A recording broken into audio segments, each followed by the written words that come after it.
अस्सलाम वालेकुम नाज़रीन, अमरीकी इलेक्शन हमेशा से पूरी दुनिया की आवाम की तवज्जो का मरकज़ रहे हैं और ख़ुसूसी तौर पर तरक्की पजीर ममालिक जैसे कि पाकिस्तान, यहाँ के आवाम और हुक्मरान यकसा तौर पर अमरीका में आने वाले सुदूर के मुतालिक तजस्सुस रखते हैं कि उनकी क्या पॉलिसीज़ हैं, क्योंकि उनकी पॉलिसी और उनकी मंशूर का हमारे जैसे ममालिक पर बहुत ज़्यादा असर पड़ता है। आपको यह भी मालूम होगा कि हाल ही में होने वाले इलेक्शन में सदर ट्रंप अपना इक़्तिदार हार चुके हैं। इलेक्शन हारने के बाद मुसलसल ऐसी ट्वीट्स और ऐसे बयानात जारी कर रहे हैं कि जिनके मुताबिक वो जो बाइडन को सदर मानने के लिए तैयार नहीं हैं, और उनके बकौल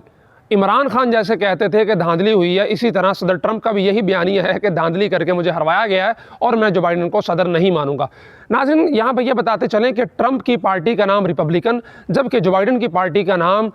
डेमोक्रेटिक्स है। डेमोक्रेटिक्स का इंतखाबी निशान गधा, जबकि रिपब्लिकन का इंतखाबी निशान हाथी है। लेकिन अगर हक़ाइक़ को देखा जाए तो डेमोक्रेटिक्स का इंतखाबी निशान जो गधा है वो दर हकीकत ट्रंप की ज़ात और उसकी शख्सियत पे सादिक आता है, क्योंकि उसकी मुसलसल की गई ऐसी हरकतें और मुज़ाहका खेज़ बयानात की वजह से हकीकतन लोग उसे गधे से तशबीह देते हैं। खैर, तफन्नुन बरतरफ, गुज़िश्ता 2 दिन से वाशिंगटन DC जो अमेरिका का कैपिटल है, वहाँ के हालात काफ़ी नाजुक सूरत हाल की तरफ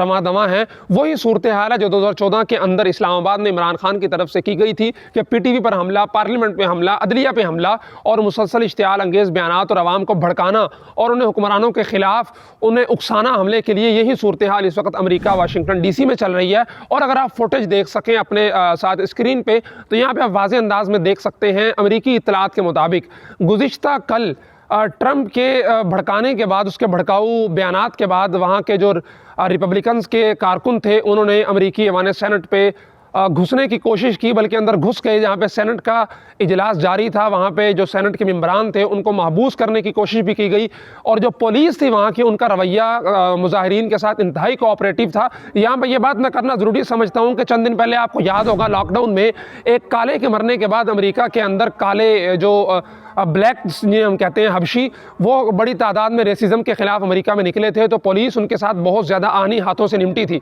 लेकिन ये जो मुजाहिरीन हैं जो ट्रंप के हामी और ख़ुद वाइट हैं, उनके ख़िलाफ़ पुलिस का रवैया इतना जारहाना नहीं है। अगरचे उन मुजाहिरीन का रवैया उन कालों से बहुत ज़्यादा सख्त है, लेकिन पुलिस उनके साथ कोऑपरेट कर रही है। और जब वो लोग ऐवान सेनेट के अंदर घुसे तो वहाँ पर भी पुलिस उनके साथ इंतहाई हमदर्दाना रवैया इख्तियार किए हुए थी, जिसकी वजह से बाद अज़ां नेशनल गार्ड्स को ऐवान सेनेट का जो कंट्रोल संभालना पड़ा। और इत्तलात के मुताबिक 4-5 लोग जान की बाजी भी हार चुके हैं और तकरीबन 8-10 हज़ार लोगों को वहाँ पे कैद करके जेलों के अंदर भी बंद कर दिया गया है। लेकिन हालात किसी तौर पर भी काबू नहीं आ रहे, क्योंकि ट्रंप जो है वो बार बार ट्विटर के ऊपर और अपनी रैली के अंदर ऐसे भड़काऊ बयानात दे रहे हैं जिससे आवाम के जज्बात मुश्तिल हो रहे हैं, और वह ऐवान सेनेट के अंदर और कांग्रेस के अंदर घुस के उनको यरगमाल बनाने की कोशिश कर रहे हैं। यहाँ पे एक और बात कर दूं कि ट्रंप के मुसलसल ट्वीट्स की वजह से ट्विटर ने उसके 3 ट्वीट्स भी डिलीट किए और उसके ट्वीट करने पे 12 घंटे की पाबंदी भी लगा दी गई है। आप यहाँ पे मैं उन लिबरल्स को भी आईना दिखाना चाहता हूँ जो हमेशा से कहते आए हैं कि अमेरिका की तरफ देखो, वो मुआशरा कितना रोशन ख्याल है